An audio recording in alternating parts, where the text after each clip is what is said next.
Hi, and welcome to the show.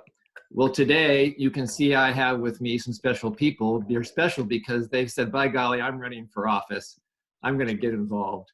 And I have with me Ross Swartzendurber, Lisa Poole, and Ari Blunt, candidates for the Democratic primary in Senate District 12 in Oregon. So welcome. Thank you for being here. Thanks for having us. Now, Ross, I think we should just pause and give you a moment to talk about your eye patch so people can not be quite so concerned.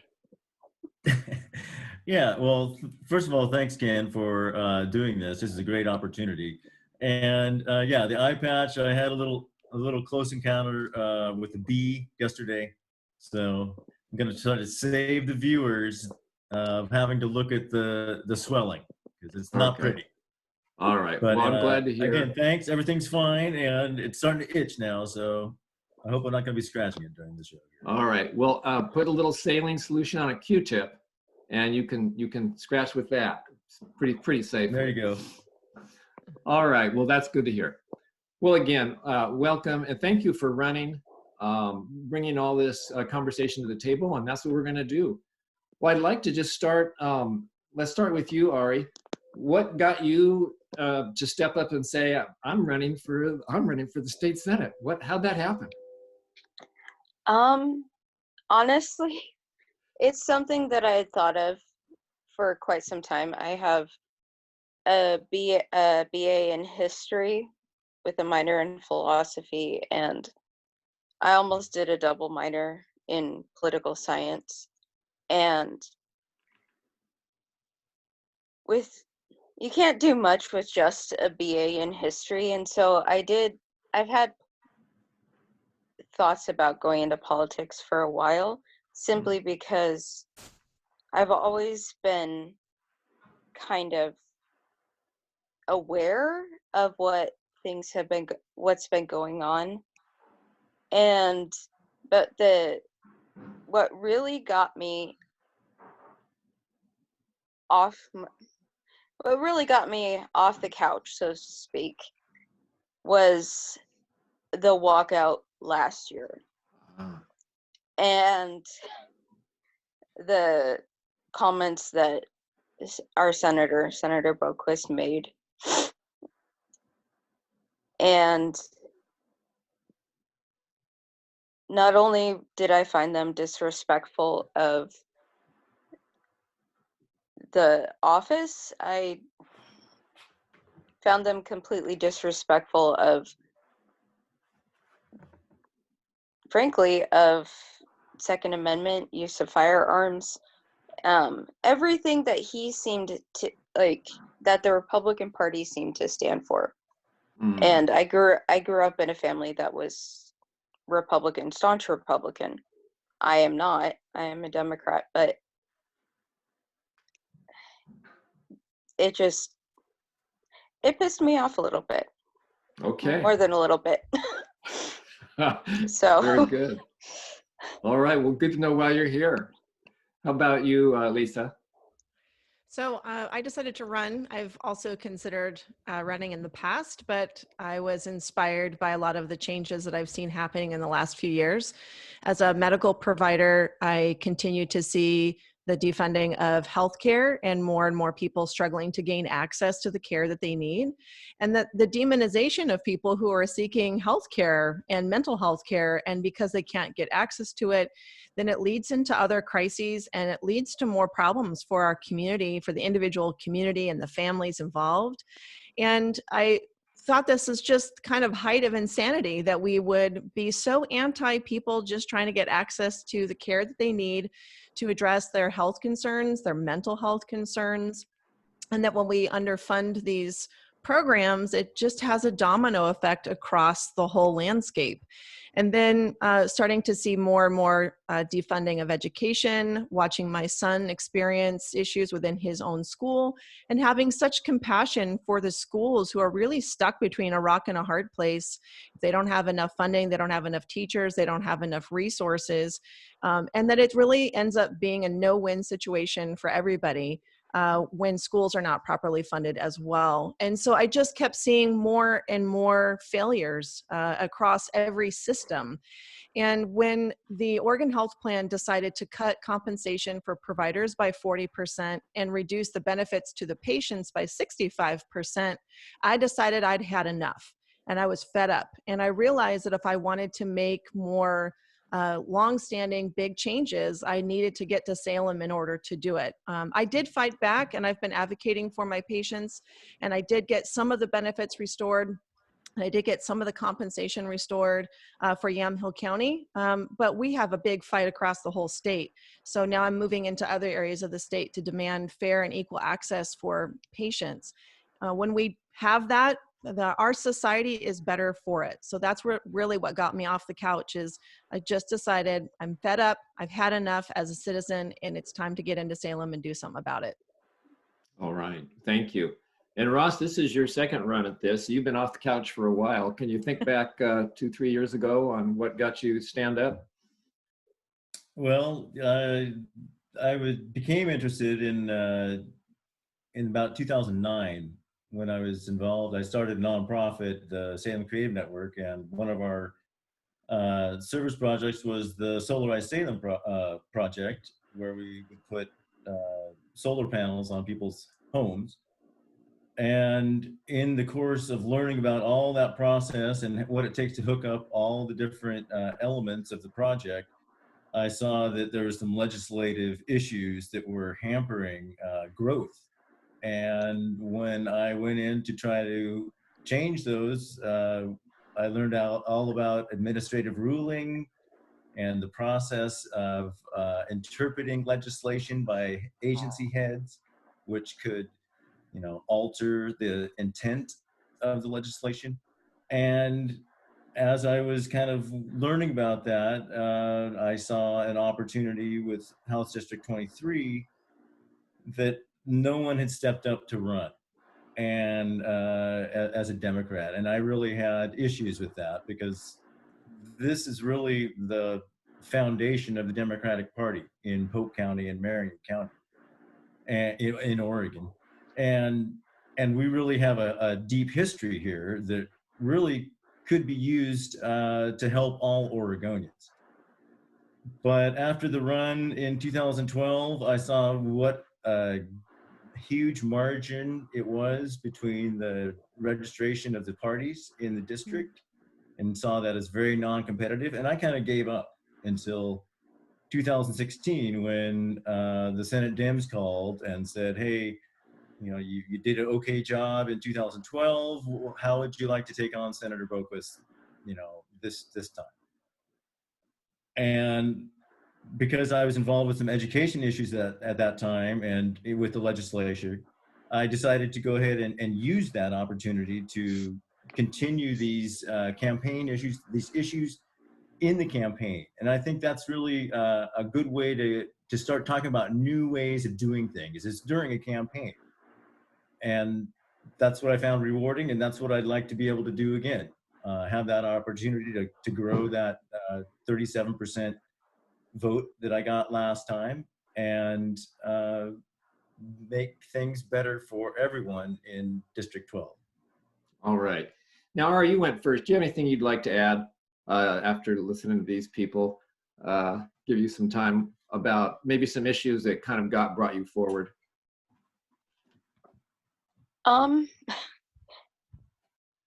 No, that's okay. Okay. Well, we're going to cover a lot. We're going to cover a lot here. We'll hear more from you on all these. Well, let's just kind of lump together, even though they've got a whole lot of issues around all of them: homelessness, housing, land use. They're all healthcare.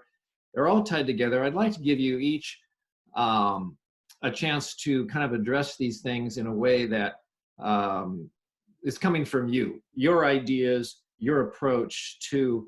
I think the central issue around these things is the homelessness / housing. Land use is there, healthcare is involved. So we'll just go backwards. Ross, we'll start with you. Sure. So talking about homelessness, well, I do think it's a policy issue. more than it is a funding issue. And the policy is actually creating the problems that we are having now. And until we look at that policy and change that policy, we're always going to be increasing the homelessness in Senate District 12. My experience with following policy is tied mostly with Salem, and watching the process there over the last 6 months has really been gut-wrenching, because there's no housing available for homeless people through the programs that are being offered by the government, like the HRAP program. And these are 6-month time periods that the applicants have to be continually checking in and supplying data for housing that they will never receive or won't receive until 2 years down the road. So if there are 150 applicants for housing and only 2 or 3 places for them to go, you can see that there is a problem. So that's a policy issue. And until we address it at that policy issue, everything is going to increase. All the problems that are coming from that are going to increase. Thank you. Lisa. Yeah, so I actually been using a lot of the experience that I have as a licensed acupuncturist. A lot of our training has to do with talking about what we call branch and root of a medical problem. And I'm utilizing a lot of this philosophy. It's one of the reasons I was attracted to the medicine in the first place, but I feel that it has a lot of application for a lot of our societal issues. We continue to slap Band-Aids on all sorts of different issues. Hold on one second. My computer is having some issues. Give me 1 second. If you want to move to Ari and then come back, maybe. I got to figure out why it's making noises. Can you guys hear those noises? We'd heard a little beep, but that wasn't awful. Okay, maybe it's quit. So I'll start over. Sorry about that. I don't know what's going on with it. Should I start from the beginning, Ken? Well, you were saying the homelessness issues have a lot of roots, a lot of parts that contribute to it. Yeah, so I feel that we're putting a lot of Band-Aids on a lot of these problems, whether it be healthcare, homelessness, affordable housing, and we're not really addressing the root of the problem. And we definitely need some immediate support, and that's what Band-Aids are for. However, we also still need to address why we're having the problem in the first place. And to me, a lot of it comes down to unreasonable and unfair taxation.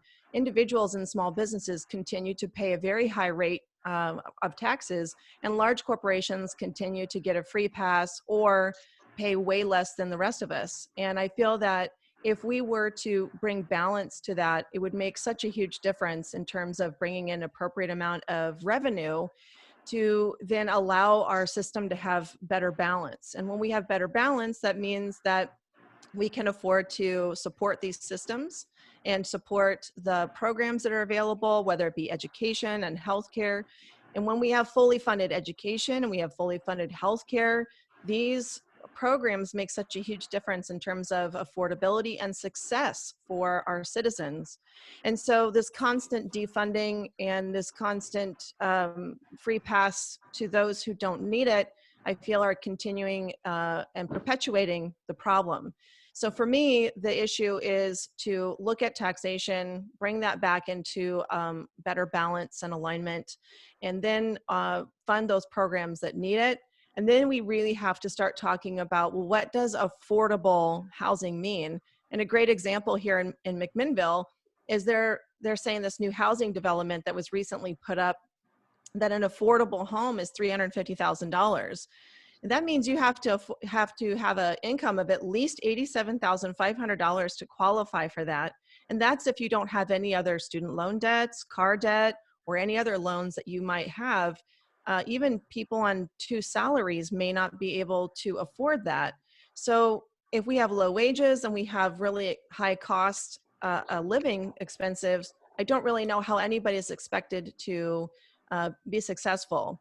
And I'm really, again, it goes back to why I decided to run. I'm just fed up with people being demonized for just wanting the basics and being able to afford those basics without having without families having to worry every single month whether or not they're going to make their rent, whether or not they can feed their families, whether or not they're going to be able to have transportation.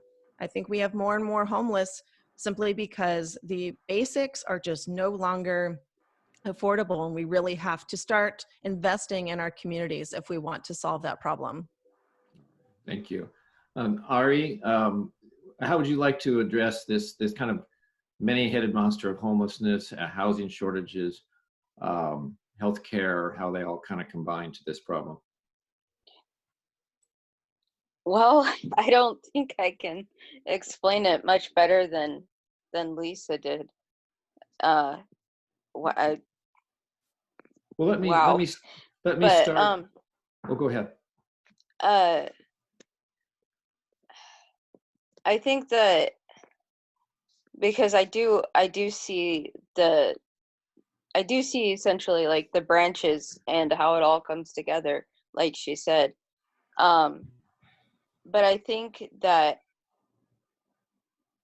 for the homeless people, they need to be able to get off the streets.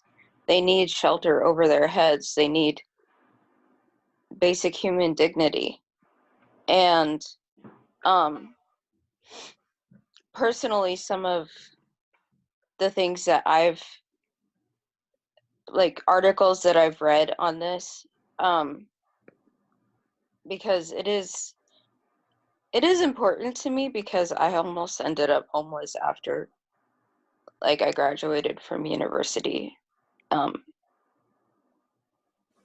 Thankfully my family is awesome and that didn't happen. But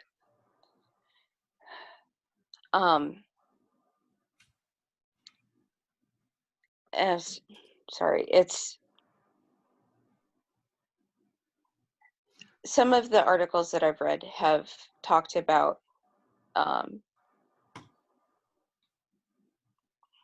like small housing, a small I'm sorry, I don't know why my brain is all fuddle. Like, okay, one example.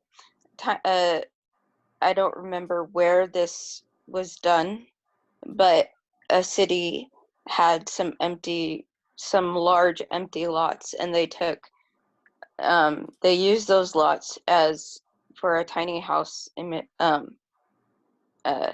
initiative. They built like tiny houses for that could house different numbers of people. Some were for small families, some were for just individuals, and they were rent-free. They were specifically for homeless people. And the only, like, if I'm remembering correctly, the only stipulation was that these people use this time that they're there to try to find work, try to find these things, and help themselves get back on their feet. And I remember reading in this article that it actually worked. And that kind of just struck me, because all they were really given was a home. They were given a home and shelter and dignity. And it changed their lives. And I think that as a society, we have a tendency to forget that they're human beings just like us. They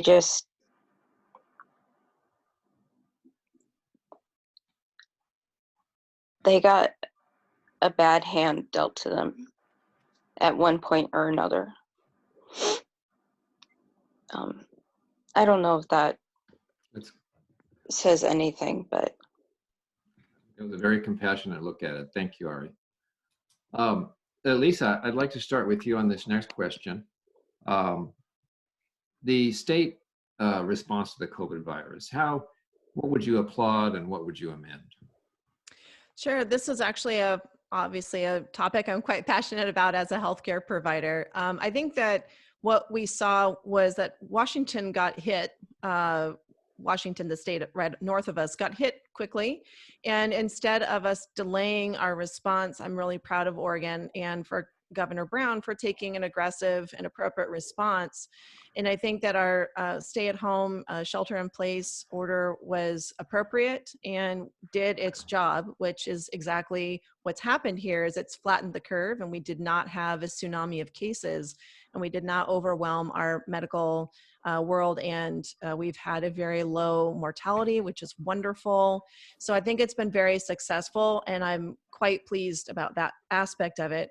Where I'm not as happy is that I do feel that there should have been much more attempt to reach out to the small business community to utilize companies here locally that may have been shut down for other reasons and causing a lot of economic harm could have been used to repurpose them for making personal protective equipment. And I'm also not understanding why we are not using our local laboratories. We have some laboratories even here in McMinnville and across the state that could be used for producing the testing that we need to also really help us reopen our economy in the best way possible. There's going to be no guarantees, but again, the more data that we have to open up our economy, the better. And we also still don't have access to antibody testing, which is limited right now in terms of what is helpful or not helpful about that testing. But for people like me, I would like to have the antibody testing to see if I've had it before as a medical provider. I'm very concerned about perhaps becoming infected myself and giving it to my patients. And so none of these tests are perfect. None of them are, the end all be all, but I definitely think we need widespread testing immediately as part of our reopening of society. And then the final piece about the COVID for me that is troubling is that it kind of comes back to the economy a little bit, that unemployment is still not working.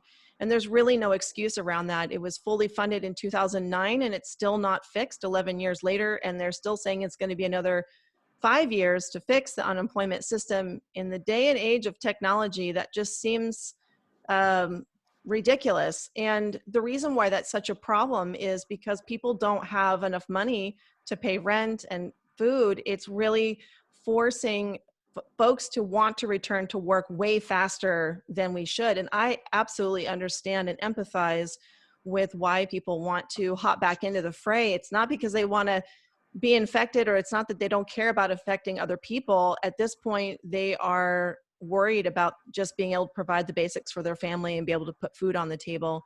So I would definitely like to see a better response on that. But overall, I think the Governor Brown and the state of Oregon has done a fantastic job.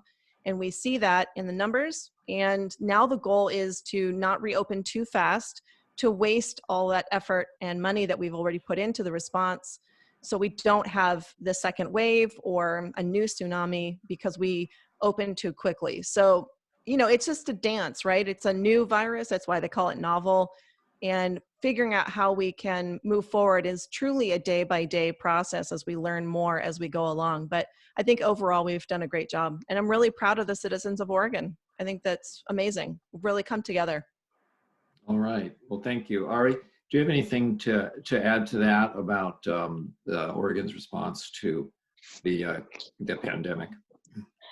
Not much.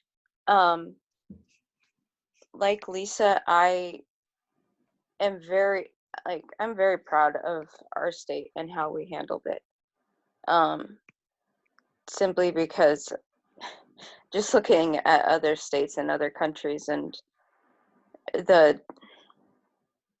like she said, it was a tsunami. It's devastating looking at the numbers and at the images that come out of places like New York. It breaks my heart for what they have to deal with. The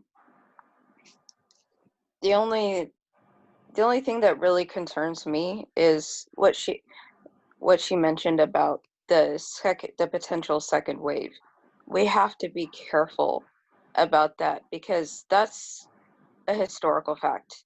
People have been looking, comparing this to this Spanish flu back in 1918 to, I believe it was, to 1921.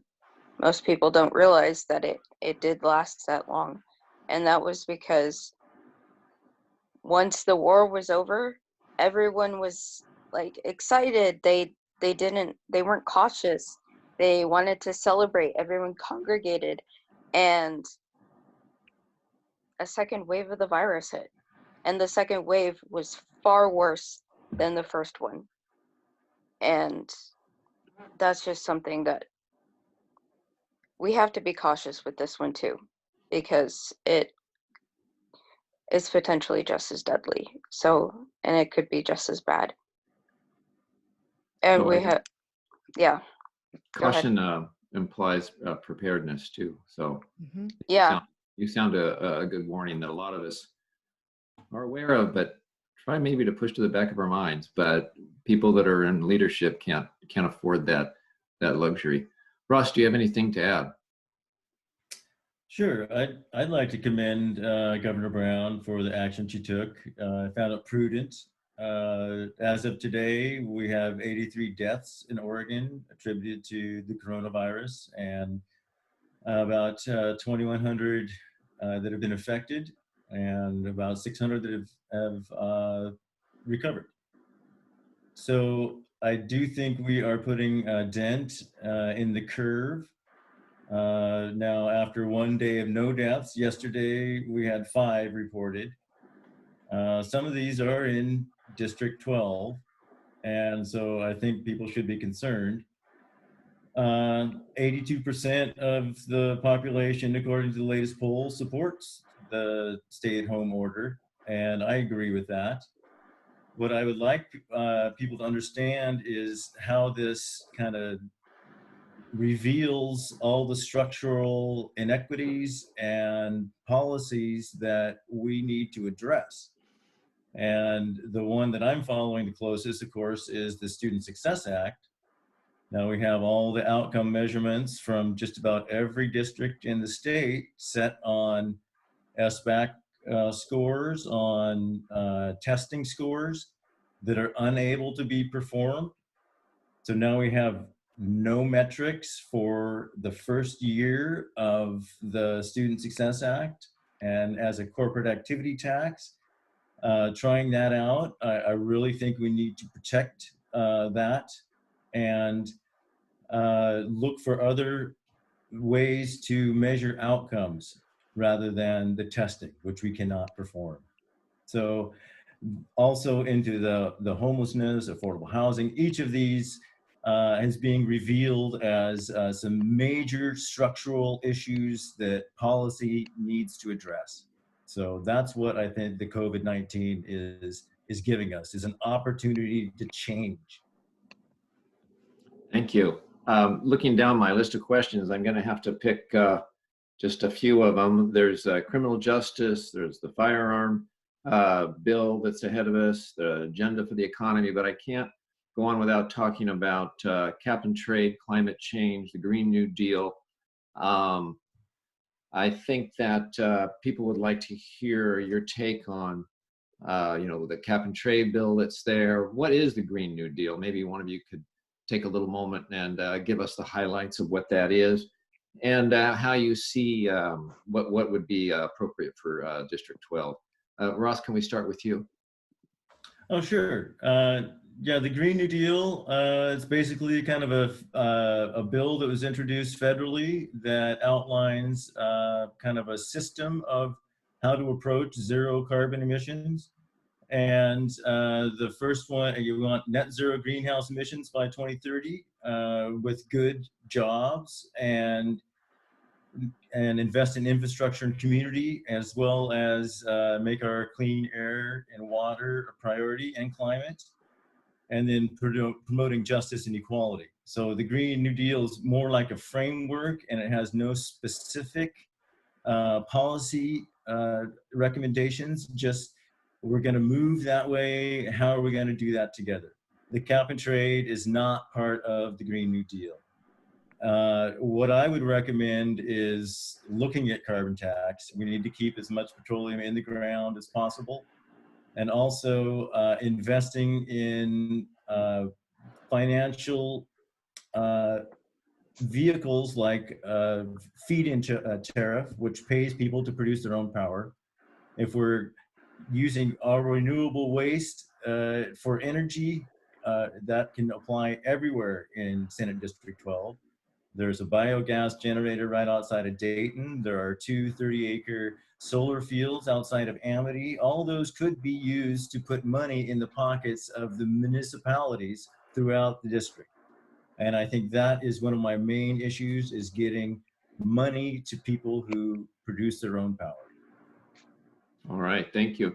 And I wanted to see if, Elisa, you could talk a little bit about what the Oregon Green New Deal is, and how that is maybe different than the national one. And as you take up your opinion on cap and trade and how we should go forward with the climate. Sure. I think that Ross has nailed it in terms of the Oregon Green New Deal. It follows the national line as well. What I think it does is it serves the purpose to identify why people had such a problem with cap and trade. I feel that cap and trade, after talking to a lot of environmentalists, is an old kind of antiquated system that just doesn't really get at the results that we need for our environment. And it also doesn't really take into account that the costs, and a lot of low-income folks are often negatively impacted by a lot of these changes, because a lot of the environmental legislation doesn't really support industry making these changes and making it cheaper to do what's better for our environment should be a top priority. I understand why a lot of small businesses are not necessarily always able to afford the better equipment or afford to make the changes, or some businesses will make the changes and they pass the cost on to their employees, laying them off or reducing benefits or reducing wages. And so this is a lot of the area where Timber Unity was upset, and a lot of low-income people feeling like they were going to be the ones paying the consequence for the environment. And it's not that they didn't care about the environment. They do very much. They're hunters, they're fishermen. They see the results of this. They also need to put food on the table and to be able to pay their rent. And so what they felt like the cap and trade bill was doing was not really answering any of the problems. And I happen to agree. What I like about the Oregon Green New Deal is it's really focused in on the investment into the different renewable energies, and looking at how we can, like what Ross said, take this opportunity to invest in our communities and to use this as a moment to bring in new technologies, give people good jobs, give them new training, and make it cheaper for the businesses to use those other technologies that are better for the environment. That will end up being a win-win for everybody. Right now, we seem to be really concentrating as a society on penalizing everybody for not doing the right thing, except for sometimes there's true barriers to being able to make a better choice. And that really comes from us not prioritizing as a community and as a society on all of us being able to make those changes and have it be affordable for us individually as well as in small business. So I'm really excited. I think we have a direction to go here, and I'm really encouraging Democrats to let go of cap and trade. Right, thank you. Ari, what do you have to add about cap and trade, your opinions on that, the Green New Deal, and just the broader issue of how to handle climate change? Well, this is a really important issue for me. And honestly, I think that cap and trade is it's kind of like an attempt to put on a Band-Aid. The Band-Aid isn't the right word. It's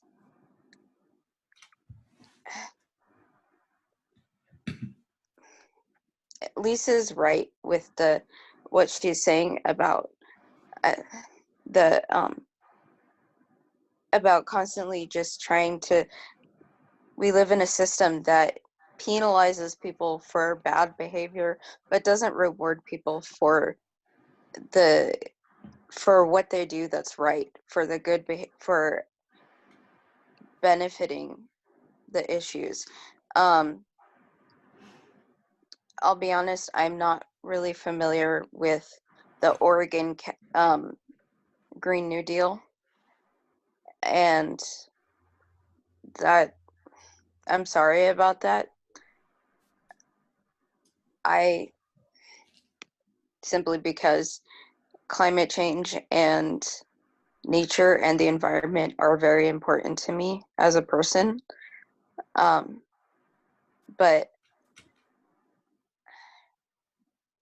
I think that I think as a society and as people, we need to change the way we look at nature and the natural resources around us.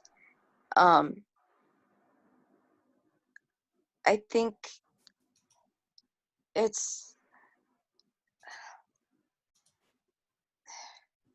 I'm sorry, I'm having such a hard time this morning. I really am. I think we need to see nature as more of something that we coexist with, not just something that's resources to be used, because so long as we see it as a set of purely a set of resources, we're gonna, as a species, we're gonna, what's the word? We're gonna have the inclination to misuse it, to take more than we need. And we're not going to have the inspiration to change as quickly as we otherwise would. There are a lot of things that I've come across, ideas in this regard that I think are really good. One in particular, a type of building that doesn't use wood. It uses industrial hemp. People have literally figured out how to make brick type things. They're not exactly bricks, but out of industrial hemp. And the cool thing, the awesome thing about that is it's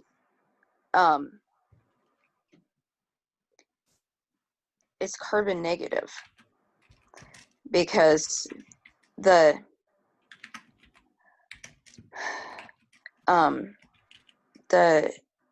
hemp absorbs the CO2, and when you when they harvest it, when it doesn't put anything back out into the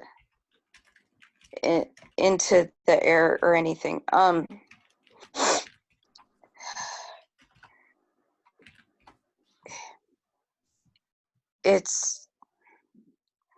It grows so much faster than trees, and it doesn't,